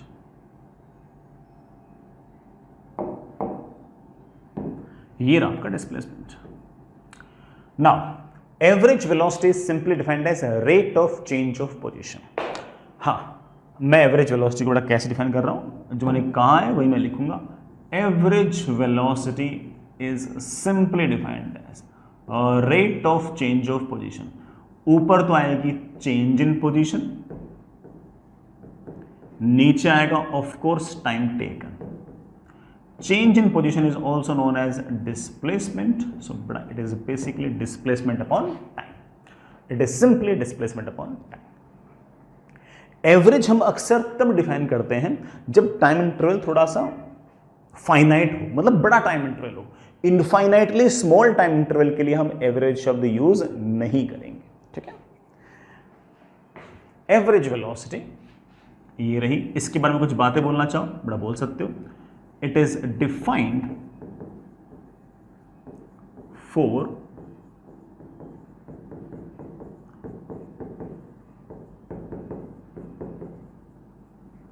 finite time interval. अगली बात, vector upon scalar is of course going to be a vector. तो एवरेज वेलोसिटी हमारे पास एक वेक्टर क्वांटिटी है, लेकिन टाइम तो हमेशा पॉजिटिव है, तो जो डायरेक्शन डिस्प्लेसमेंट की है वही डायरेक्शन आपकी एवरेज वेलोसिटी की है। तो डायरेक्शन के लिए आप बहुत ही क्लियरली कह सकते हो कि direction is along displacement. When I say along displacement I mean along initial to final, initial position to final position, along initial to final position. ये बेटा इसकी डायरेक्शन है। यूनिट क्या होगी बता देंगे बेटा, यूनिट क्या होगी, कौन सा बड़ा काम है। यूनिट ऊपर तो डिस्प्लेसमेंट है, वो तो ऑफ कोर्स मीटर में है, नीचे टाइम है बेटा, उसे हम क्या बोलेंगे, मीटर पर सेकंड। जो इसकी जो मोस्ट यूज्ड यूनिट है दैट इज मीटर पर सेकंड। कोई अगर मुझसे पूछ ले कि सर इसकी डायमेंशन क्या है, लिख देंगे बेटा डायमेंशन में। हम हल्का फुल्का डायमेंशन लिखना सीख तो रही है। ऊपर तो डिस्प्लेसमेंट है, डिस्प्लेसमेंट तो एक लंबाई होती है, लंबाई को हम लिखते हैं एल। नीचे टाइम है, टाइम को हम लिखेंगे कैपिटल टी, और इसको हम ऐसे स्क्वायर ब्रैकेट में बंद कर सकते हैं। चाहो तो बेटा हम इसको एल टी की पावर -1 और ऐसे स्क्वायर ब्रैकेट के अंदर बंद कर दिया करो, बाहर ना चला जाए, ठीक है बच्चों। ये इसकी डायमेंशन है। ये हमारी एवरेज वेलोसिटी की डायमेंशन। मैं फिर से इस बात को बोल दूं कि एवरेज वेलोसिटी की जो डायरेक्शन है बड़ा वो उसी तरफ होगी जिस तरफ आपका डिस्प्लेसमेंट है। तो average velocity will be like this will be your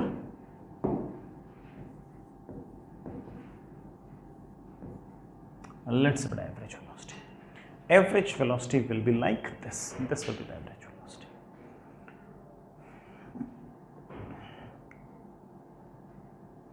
ठीक है बेटा. अगेन कोई क्लोज्ड पाथ हुआ बेटा, अगर क्लोज्ड पाथ हुआ तो डिस्प्लेसमेंट तो जीरो हो जाएगा. डिस्प्लेसमेंट नल वेक्टर हो गया, टाइम कितना ही हो अगर डिवाइड करोगे तो आपके पास वापस से नल वेक्टर ही आएगा. तो अगला पॉइंट बेटा मैं तो यहाँ कहाँ लिखूंगा, यहाँ कहाँ लिखूँ, यहाँ लिख दो. अगला पॉइंट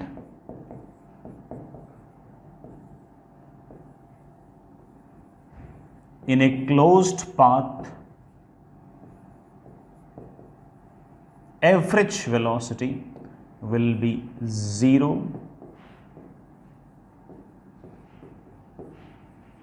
या फिर null vector.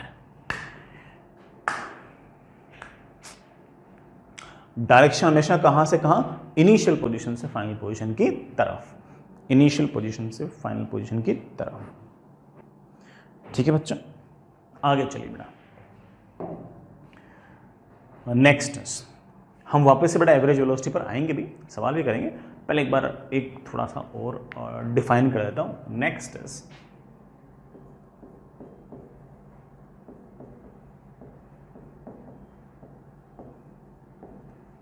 Instantaneous velocity.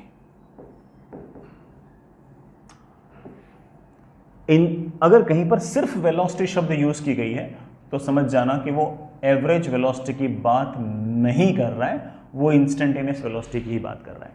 Instantaneous velocity as the name is suggesting, you can say that कि it is velocity at an instant. किसी क्षण पर ये वेलोसिटी है, किसी स्पेसिफिक टाइम पर ये वेलोसिटी है. और किसी स्पेसिफिक टाइम पर अगर वेलोसिटी निकालनी हो तो एक काम करना है, उस टाइम से, जैसे मान लीजिए किसी टाइम पर निकालनी हो तो कैसे निकालते हैं, मैं थोड़ा एक्सप्लेन करता हूं इस बात को. मान लीजिए बेटा कि आपके पास इस तरह का अरेंजमेंट है, ये एक्स एक्सिस, ये वाई एक्सिस, और आपका जो पार्टिकल है बेटा मान लीजिए कि शुरुआत में यहां कहीं है.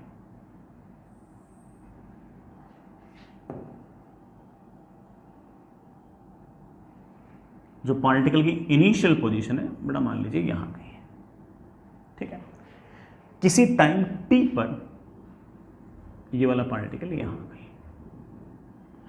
थोड़े से ही टाइम के अंदर, ज्यादा बड़ा टाइम इंटरवल नहीं लेना है, ज्यादा बड़ा टाइम इंटरवल ले लोगे फिर तो एवरेज वेलोसिटी हो जाएगी. थोड़े से टाइम के अंदर मान लीजिए कि ये वाला जो पार्टिकल है ये बिल्कुल चिन्ना सा चल लिया, बिल्कुल चिन्ना सा चल लिया. इस छोटे से टाइम इंटरवल के अंदर ये पार्टिकल चिन्ना सा चल लिया. जी जो चिन्ना सा चल रहा है इसको मैं लिख देता हूं,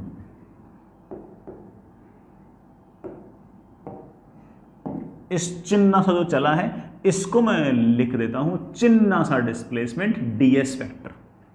क्या लिख दिया बेटा, ds वेक्टर. और मेरे पास ये एक फाइनल पोजीशन आ गई है, ये इनिशियल पोजीशन, और मेरे पास ये एक तरह से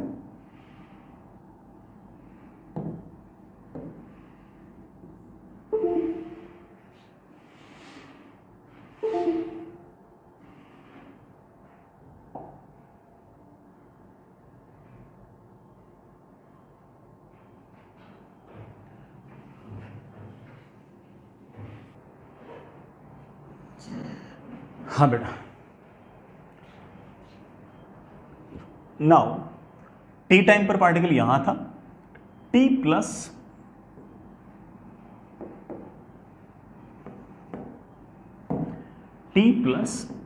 dt टाइम पे पार्टिकल थोड़ा सा चल लिया. Now instantaneous velocity is simply defined as ये छोटा सा डिस्प्लेसमेंट अपॉन ये छोटा सा टाइम इंटरवल. टाइम इंटरवल कौन सा, t से लेकर t प्लस dt. टाइम इंटरवल तो dt हुआ, तो ये छोटा सा डिस्प्लेसमेंट अपॉन छोटा सा time, it is simply defined as our instantaneous velocity और velocity at an instant. So जब भी हम डिस्प्लेसमेंट को टाइम के रेस्पेक्ट में डिफरेंशिएट कर देंगे तो हमें बड़े आराम से इंस्टेंटेनियस वेलोसिटी मिल जाएगी। ये हमने पहले भी निकाली है डिफरेंशिएशन वाले चैप्टर के अंदर एग्जैक्टली इसी तरीके से। I hope you get the point. ये बड़ा हमारी इंस्टेंटेनियस वेलोसिटी। जैसे मान लीजिए कि कोई particle t is equals to 0 पर, sorry t is equals to t पर, बड़ा मान लीजिए यहां कहीं था, x एक्सिस के अलॉन्ग मूव कर रहा है, वो x पे था। थोड़े से टाइम बाद t प्लस dt टाइम पर पार्टिकल यहां कहीं पहुंच गया, नया x कोऑर्डिनेट आ गया x प्लस dx। तो इस छोटे से टाइम इंटरवल के अंदर आपके पास जो वेलोसिटी होगी वो होगी ये छोटा सा displacement. Displacement is final position minus initial position. ये छोटा सा डिस्प्लेसमेंट अपॉन ये छोटा सा टाइम। इसको कई बार लोग बाग Vx भी लिख देते हैं, मतलब वेलोसिटी अलोंग x एक्सिस। ठीक है। इसी तरह से अगर मान लो कि बेटा मान लो कि ये y एक्सिस है, किसी time t is equals to t पर पार्टिकल यहां कहीं था जहां पर y कोऑर्डिनेट y है, थोड़े से टाइम बाद ही पार्टिकल यहां कहीं पहुंच गया जहां पर नया वाला y कोऑर्डिनेट है y प्लस dy। तो छोटा सा डिस्प्लेसमेंट आ गया ऊपर की तरफ dy। ये छोटा सा डिस्प्लेसमेंट अपॉन ये छोटा सा time interval will be new velocity, that is छोटा सा डिस्प्लेसमेंट अपॉन छोटा सा time. This is also velocity along y axis.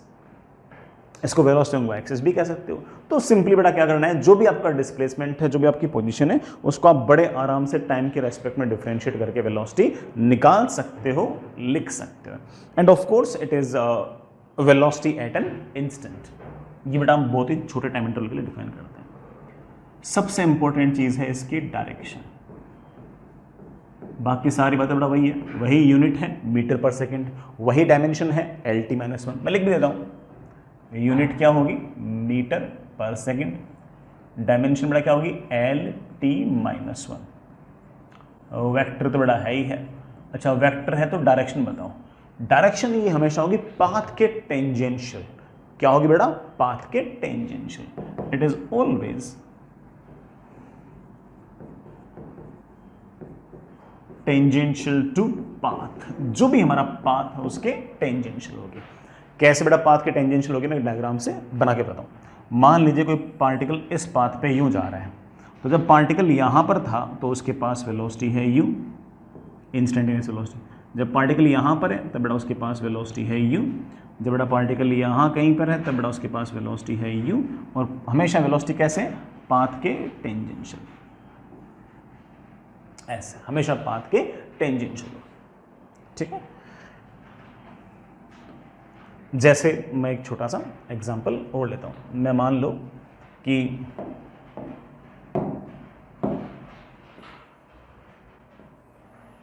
मान लीजिए बेटा कि कोई पार्टिकल है, वो यहां से चलते चलते चलते यहां नहीं पहुंचा। ठीक है। कोई मुझसे पूछे कि सर इस टाइम पर इंस्टेंटेनियस वेलोसिटी की डायरेक्शन क्या है, तो आप बोलते हैं ना सर पाथ के tangential. This is the velocity of, sorry this is the velocity at that instant. लेकिन कोई मुझसे पूछ ले कि सर यहां पर एवरेज वेलोसिटी किस तरफ है, बेटा पता नहीं आपको याद है या नहीं, हो सकता आप भूल गए हो। एवरेज वेलोसिटी डायरेक्शन होती है from initial position to final position. अब यहां से यहां तक के मोशन में ये इनिशियल पोजीशन है, ये फाइनल पोजीशन है, तो आपकी जो एवरेज वेलोसिटी होगी it will be like this, it will be like this. This will be the direction of average velocity because this is the initial position, this is final position। ये है displacement, तो जिस तरफ displacement है उसी तरफ आपकी एवरेज वेलोसिटी। जैसे चलो मैं एक एग्जांपल और लेता हूं। मान लो बच्चे कि पार्टिकल जब यहां कहीं पहुंचा तो इंस्टेंटेनियस वेलोसिटी किस तरफ होगी। आप बोलोगे सर इंस्टेंटेनियस वेलोसिटी तो ऐसे पाथ के टेंजेंशियल होगी। लेकिन आप मुझसे पूछो सर एवरेज वेलोसिटी किस तरफ होगी, एवरेज वेलोसिटी होगी ये इनिशियल पोजीशन है और यहां से यहां तक के मोशन में ये फाइनल पोजीशन है, तो ये आपका डिस्प्लेसमेंट है। जो आपका डिस्प्लेसमेंट है वही आपकी एवरेज वेलोसिटी की डायरेक्शन है। तो आप कह सकते हो कि average velocity will look like this, direction of average velocity will look like this, this will be the direction of average velocity. किसी किसी इंस्टेंट पर एवरेज वेलोसिटी की डायरेक्शन और इंस्टेंटेनियस वेलोसिटी डायरेक्शन सेम भी हो सकती है। ये सवाल इरुडो के अंदर भी है और भी काफी स्टैंडर्ड बुक के अंदर है। कैसे देखना, तब जब यहां से मैं एक कर्व लूं यू और वो ऐसे टेंजेंट हो जाए कर्व पे, इनिशियल पॉइंट से ऐसी एक लाइन खींचूं जो हमारे कर्व पे टेंजेंट जा रही हो। तो जरा सोचो, जरा सोचो, ये आपकी यहां से यहां तक के मोशन में फाइनल पोजीशन है, ये इनिशियल पोजीशन है, तो ये आपका डिस्प्लेसमेंट है। जिस तरफ डिस्प्लेसमेंट है उसी तरफ आपकी एवरेज वेलोसिटी है। So this is the direction of average velocity. लेकिन ये जो लाइन है ये कर्व पर टेंजेंट भी है, यही लाइन कर्व पर टेंजेंट भी है। So this is also the direction of instantaneous velocity. तो अगर कभी इस तरह का सवाल पूछ ले कि यार किस पॉइंट पर इंस्टेंटेनियस वेलोसिटी और एवरेज वेलोसिटी बराबर होगी, तो इनिशियल पॉइंट से बड़ा कर्व पर टेंजेंट खींचने की कोशिश करना। जहां जहां टेंजेंट खींच सकते हो उस पॉइंट पर आपकी एवरेज वेलोसिटी और इंस्टेंटेनियस वेलोसिटी डायरेक्शन सेम होगी। आई होप बेटा ये वाली बात तो आपको समझ में आ ही गई होगी। ठीक है बेटा, चलो आज के लिए इतना ही, थोड़ा कल के लिए छोड़ते हैं। इस पर हम आगे जाके सवाल भी करेंगे, बहुत सारी बातें और करेंगे, है ना। नोट्स बेटा खुद के बनाया करो, प्लीज़ प्लीज़ प्लीज़, खुद लिखोगे तभी बेटा बेटर समझोगे। ठीक, चलिए और चलिए बच्चों आगे चलते हैं। हम अभी तक तो सिर्फ और सिर्फ वेलोसिटी देख रहे थे और ख़ास तौर से उसको दो पार्ट्स में देखा, average velocity and instantaneous velocity. इसी बात को थोड़ा सा और आगे बढ़ाते हैं। नेक्स्ट इज अगली definition, that is average speed. Again बेटा हम लोग स्पीड को है ना वो दो पार्ट्स में डिवाइड कर रहे हैं, एवरेज और इंस्टेंटेनियस।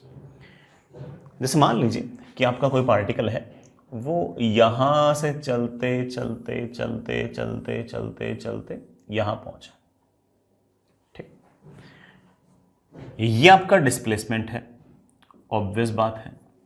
लेकिन ये जो पाथ लेंथ है, ये जो बड़ा पाथ लेंथ है आपकी,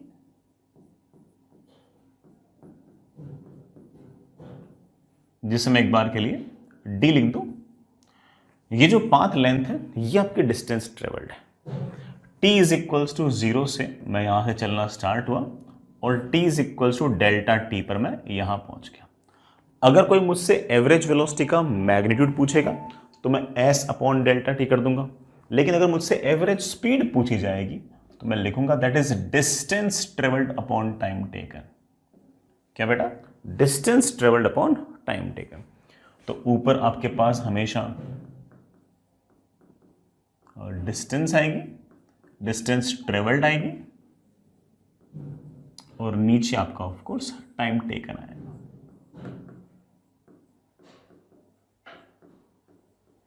टाइम टेकन आएगा। ये है बड़ा आपकी एवरेज स्पीड। Fair enough. इस एवरेज स्पीड के बारे में कुछ बातें बेटा बोलना चाहो तो बोल सकते हो। सबसे पहली बात कि ये एक स्केलर क्वांटिटी है, क्योंकि डिस्टेंस ट्रेवल्ड स्केलर, टाइम भी scalar, scalar upon scalar is of course scalar. कोई डायरेक्शन वगैरह नहीं है। यूनिट की अगर बात करना चाहो बिल्कुल कर सकते हो। ऊपर तो डिस्टेंस है, डिस्टेंस तो मीटर में आएगी, नीचे टाइम है, टाइम ऑफ कोर्स सेकंड्स में आएगा। डायमेंशन की अगर बात करें तो ऊपर तो डिस्टेंस है तो वो तो लेंथ है, लेंथ को हम लिखते हैं कैपिटल एल से। नीचे टाइम है, टाइम को हम लिखते हैं कैपिटल टी से। तो आप डायमेंशन कह सकते हो कि आ जाएगी एल अपॉन टी या फिर एल टी माइनस 1। जब भी डायमेंशन लिखो तो इस तरह के स्क्वायर ब्रैकेट के अंदर बंद कर दिया करो। अच्छा, ये एवरेज स्पीड अपन ने जो डिफाइन की है किसके लिए डिफाइन की है? छोटे टाइम इंटरवल के लिए, इनफाइनाइटली स्मॉल टाइम इंटरवल के लिए, या फिर फाइनाइट टाइम इंटरवल के लिए? ऑफ कोर्स हमने फाइनाइट टाइम इंटरवल के लिए, मतलब बड़े टाइम इंटरवल के लिए अपने डिफाइन की है। तो आप कह सकते हो कि it is defined for finite time interval, for finite time interval. Finite time interval के लिए इसको डिफाइन करते हैं। ठीक है, यहां तक बड़ा मेरे ख्याल से समझ में आ गया होगा। बेटा ये सिर्फ और सिर्फ इनिशियल और फाइनल पोजीशन पर ही डिपेंड करती है, पाथ पर भी डिपेंड करती है? तो आप बोलोगे ऑफ कोर्स सर पाथ पर डिपेंड करती है, क्योंकि इसमें तो डिस्टेंस ट्रेवल्ड आ गई ना, तो ये तो ऑफ कोर्स पाथ पर डिपेंड करती है। तो it is path dependent, of course it is path dependent, ये पाथ पर डिपेंड करेगी। ठीक है। अब एक बात और, मैं अगर आपसे कभी कहूं कि मुझे एवरेज स्पीड और एवरेज वेलोसिटी को कंपेयर करना है, कौन सा बड़ा है कौन सा छोटा है, तो क्या जवाब दोगे? तो मेरे समझदार बच्चों ने तो बोलना स्टार्ट कर दिया होगा कि सर हम दोनों को कंपेयर नहीं कर सकते, क्योंकि एक वेक्टर है और ये स्केलर है।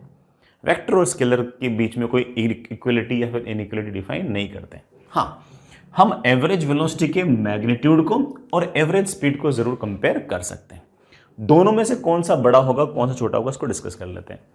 हम जानते हैं कि एवरेज स्पीड के अंदर तो डिस्टेंस अपॉन टाइम आता है, और इसमें of course displacement upon time आता है। मैग्नीट्यूड ले लेंगे वो अलग बात है। हम जानते हैं कि अक्सर डिस्टेंस ट्रेवल्ड जो होती है वो डिस्प्लेसमेंट के मैग्नीट्यूड से ज्यादा होती है, तो ऑफ कोर्स एवरेज स्पीड जो आएगी वो अक्सर एवरेज वेलोसिटी के मैग्नीट्यूड से ज्यादा आएगी।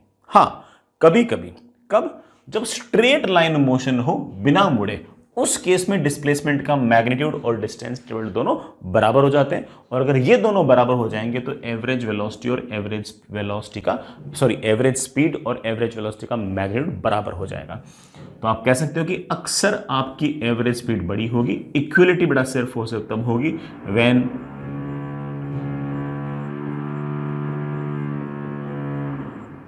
स्ट्रेट लाइन मोशन विदाउट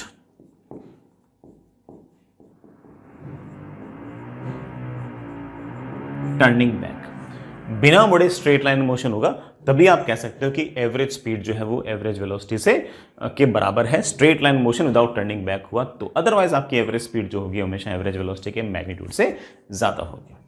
ठीक है, ये तो बहुत ही ऐसे ऑब्वियस सी बातें थी बेटा, समझ तो ऑफ कोर्स आ ही गया होगा।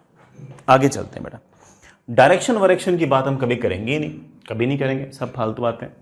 जैसे मैं एक छोटा सा एग्जांपल लेता हूं बेटा, मैं एक छोटा सा एग्जांपल लेता हूं, ऐसे बेटा सिंपल सी बात है। मान लीजिए कि कोई पार्टिकल बेटा ऐसे किसी सर्कल के अलोंग आ रहा है, ऐसे कोई पार्टिकल है वो बेटा, मान लीजिए कि कभी t इज इक्वल्स टू 0 पर यहां से चलना स्टार्ट हुआ, और यहां से चलते चलते चलते चलते चलते चलते चलते चलते चलते चलते t is equals to delta T पर वापस यहीं पहुंच गया, तो इसे हम क्लोज्ड पाथ बोल सकते हैं। ठीक, और जिस सर्कल के अलोंग जा रहा है उसका रेडियस लेट से बेटा r है। अगर कोई मुझसे पूछ ले कि सर इस केस में एवरेज वेलोसिटी क्या होगी, तो मेरा जवाब होगा कि एवरेज वेलोसिटी तो of course displacement upon time है। डिस्प्लेसमेंट तो 0 है, जहां से चले थे वहीं पहुंच गए, तो ऑफ कोर्स डिस्प्लेसमेंट तो 0। डिस्प्लेसमेंट 0 अपॉन डेल्टा टी, तो आप कह सकते हो कि एवरेज वेलोसिटी का मैग्नीट्यूड तो 0 है। वैसे हम उसको नल वेक्टर बोलेंगे अगर हम एवरेज वेलोसिटी की बात करते हैं तो। लेकिन अगर आप मुझसे पूछो कि सर एवरेज स्पीड क्या होगी, तो एवरेज स्पीड के केस में मैं कहूंगा कि average speed is total distance travelled. What is the total distance travelled? Total distance traveled is of course the path length. Path is of course this circumference. Circumference is 2 pi r, and time taken is delta t. And in this case, as you can see that कि आपकी जो average speed है वो average velocity से तो ज्यादा ही आ रही है। ठीक है, आने भी चाहिए, क्योंकि ये कोई straight line motion without turning back तो है नहीं कि दोनों बराबर आएंगे। ठीक है बच्चों, आसान सा पॉइंट था। आगे चलते हैं। नेक्स्ट, हम चाहें तो बड़ा एक सवाल भी कर सकते हैं, एक सवाल अच्छा भी कर सकते हैं, एक बढ़िया सवाल और कर लेते हैं। सुनिए बच्चों, सिचुएशन ऐसी है, ये बड़ा आपकी एक्स एक्सिस, ये बड़ा आपकी वाई एक्सिस।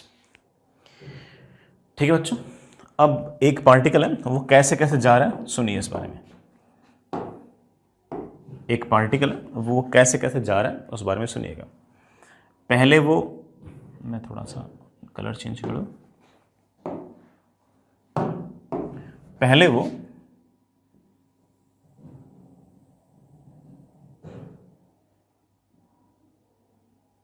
छह मीटर यूं जाता है,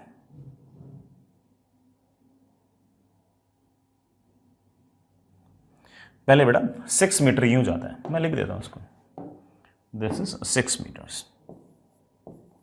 फिर उसके बाद फिर 8 मीटर यूं जाता है परपेंडिकुलरली, 8 मीटर्स यूं जाता है, पहले 6 मीटर यूं गया, फिर 8 मीटर यूं गया। फिर उसके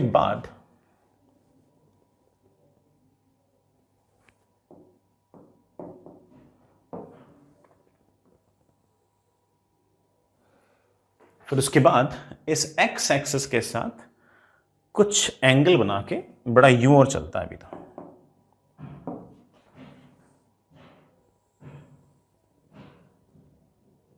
ऐसे, ये गया 10 मीटर। मैं फिर से क्लियर कर दूं आपको एक बार, वापस से बोल दूं क्या क्या हुआ।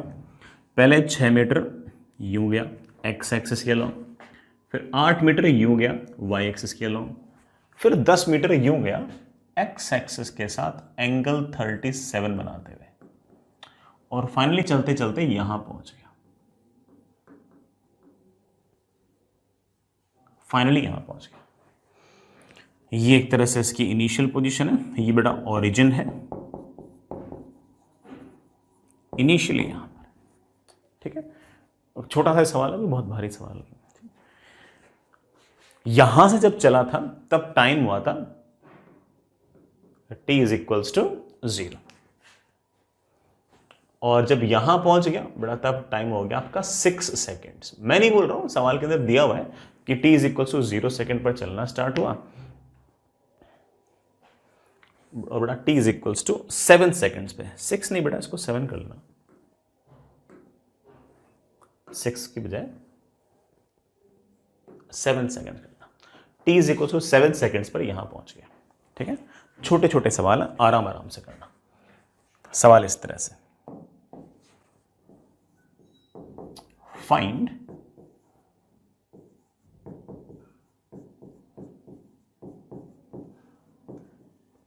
Displacement S vector. दूसरा सवाल,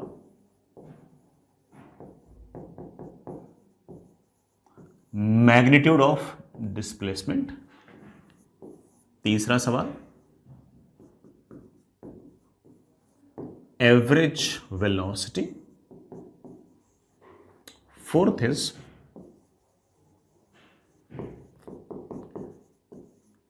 magnitude of average velocity.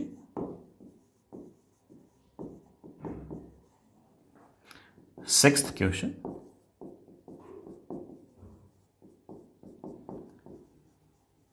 distance traveled, और सेवेंथ क्वेश्चन एवरेज स्पीड।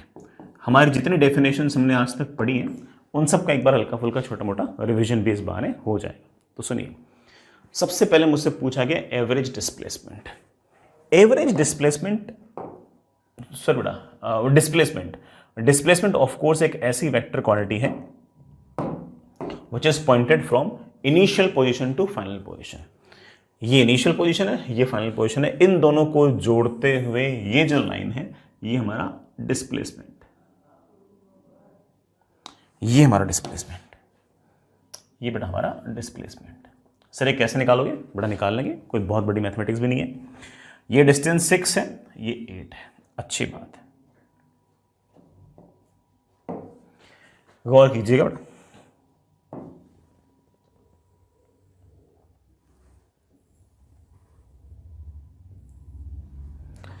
छोटी छोटी ज्योमेट्रीज है,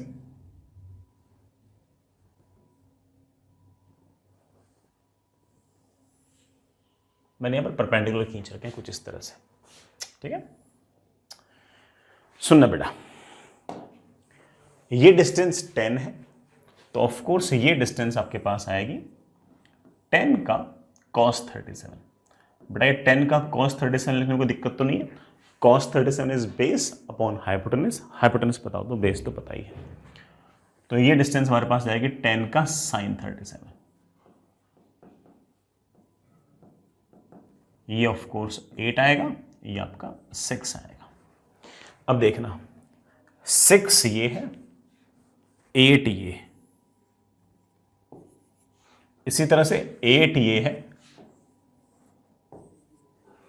6 ये है, 8 ये है, 8 ये है, 6 ये है, 8 and 6 14, 8 and 6 14। तो इस फाइनल पॉइंट के जो कोऑर्डिनेट्स आ गए वो आ गए 14,14। कुछ नहीं बोल रखा तो हम सब कुछ मीटर के अंदर ही मान के चलेंगे। अगर आप मुझसे ये डिस्प्लेसमेंट पूछ रहे हो तो डिस्प्लेसमेंट बड़ा जरा देखना, ये वाला पॉइंट है 0,0, वो वाला पॉइंट है 14,14। तो आप बड़े आराम से कह सकते हो कि displacement is 14 minus 0 that is 14 I cap plus 14 minus 0 that is 14 J cap. This displacement is in metre.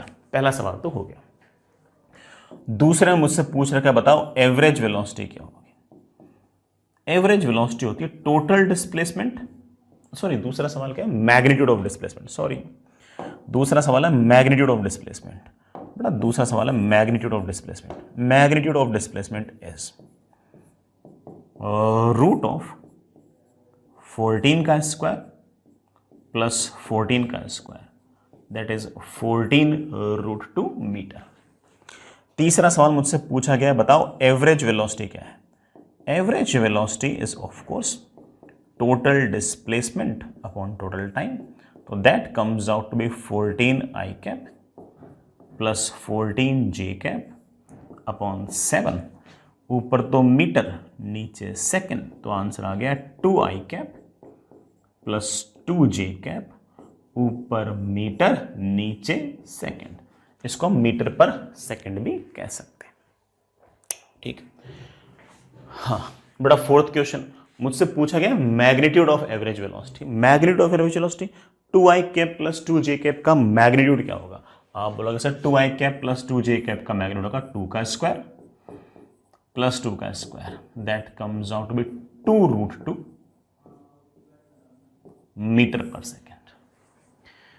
सारे काम हो गए बेटा। डिस्टेंस ट्रेवल्ड, डिस्टेंस कितनी ट्रेवल है 6 and 8 14, 14 and 10, 14 and 10 बेटा कितना हो गया 24। तो total distance travelled is of course 24 metre. What is the average speed. बेटा average speed is of course total distance travelled upon total time taken. कितना time taken 7 seconds. तो answer आ गया 24/7 मीटर पर सेकेंड। सर ये distance travelled के अंदर आई cap जे cap नहीं लिख रहे आप। अरे बेटा डिस्टेंस ट्रेवल्ड कोई वेक्टर क्वांटिटी थोड़ी कि आई कैप जे कैप आएगा। ठीक, अच्छा आप कंपेयर करना चाहो तो कंपेयर भी कर सकते हो। 24/7 की जो वैल्यू है वो पक्की बात है कि हमारे इस 2√2 से ज़्यादा आएगी। मतलब हमारी जो एवरेज स्पीड है वो हमारी एवरेज वेलोसिटी के मैग्नीट्यूड से ज़्यादा आएगी। You can check it. √2 की बेटा वैल्यू आप याद रखते हो 1.414, दोनों को कंपेयर कर लेना। पक्की बात है कि बेटा ये वैल्यू आपके पास ज़्यादा ही आएगी। Fair enough.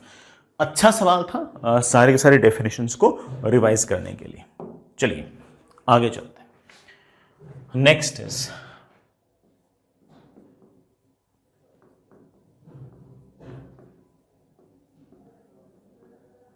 Instantaneous speed. ये कोई बहुत ऐसी बड़ा टॉपिक नहीं है, छोटी सी बात है। जो आपकी इंस्टेंटेनियस वेलोसिटी है उसमें दो इन्फॉर्मेशन होंगी। जैसे मान लो कि बेटा मैं बाइक चला रहा हूँ और बाइक की स्पीड है 60 km/h और मैं नॉर्थ की तरफ जा रहा हूँ। तो कोई मुझसे पूछेगा सर आपकी वेलोसिटी क्या है, आपकी बाइक की वेलोसिटी क्या है, तो आई वुड से कि बेटा 60 km/h टुवर्ड नॉर्थ। लेकिन कोई मुझसे पूछेगा सर आपकी ये तो इंस्टेंटेनियस वेलोसिटी हुई, किसी इंस्टेंट पर आपकी वेलोसिटी हुई, आपकी सर इंस्टेंटेनियस स्पीड क्या है, तो मेरा जवाब होगा 60 km/h। बस अब मैं वो नॉर्थ वाली बात नहीं बोलूँगा, डायरेक्शन को हटा दूंगा और सिर्फ मैग्नीट्यूड बोल दूंगा। तो जो आपकी इंस्टेंटेनियस वेलोसिटी है उसमें से सिर्फ और सिर्फ आप मैग्नीट्यूड निकाल लो और जो मैग्नीट्यूड होगा वही आपका इंस्टेंटेनियस स्पीड होगा। तो आप लिखना चाहो लिख सकते हो कि instantaneous speed is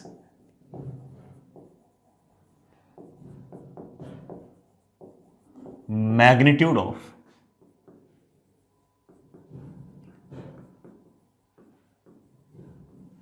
instantaneous velocity. बस इंस्टेंटेनियस वेलोसिटी के मैग्नीट्यूड को ही हम इंस्टेंटेनियस स्पीड बोल देते हैं। बट मान लीजिए कि कोई बॉल है वो vertically upwards 10 metre per second जा रही है, तो जिस इंस्टेंट पर उसकी वेलोसिटी 10 मीटर पर सेकेंड है, कोई मुझे कहेगा सर वेलोसिटी बोलो, तो जवाब होगा velocity is 10 metre per second vertically upwards. Speed बोलो तो सिर्फ 10 मीटर पर सेकेंड बोल दो, वर्टिकली अपवर्ड्स बोलने की जरूरत नहीं है।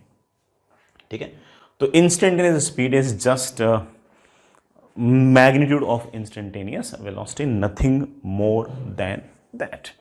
You can say कि instantaneous speed is magnitude of instantaneous velocity. ठीक है बेटा, आसान से काम, सारी बातें बेटा वही है, स्पीड है इसलिए ऑफ कोर्स स्केलर होगा। यूनिट की अगर बात करें तो ऑब्वियस बात है मीटर पर सेकंड होगा। डायमेंशन की अगर बात करें तो ऊपर डिस्टेंस नीचे टाइम, तो LT-1 होगा। ठीक है, ये किसके लिए डिफाइंड है? ये डिफाइंड है इंस्टेंट के लिए, ऐसे फाइनाइट लॉन्ग टाइम इंटरवल के लिए नहीं है, सिर्फ और सिर्फ छोटे से एक्सट्रीमली स्मॉल टाइम इंटरवल के लिए डिफाइंड है। इट इज डिफाइंड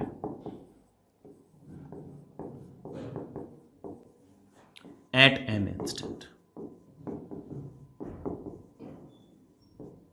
ये बेटा कैसे?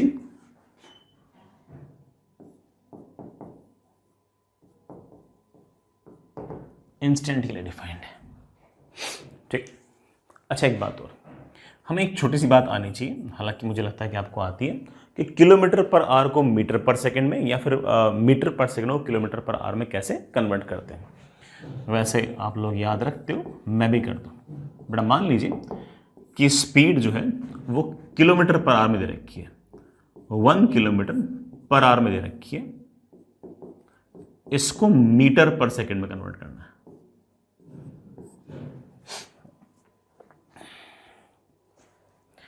1 किलोमीटर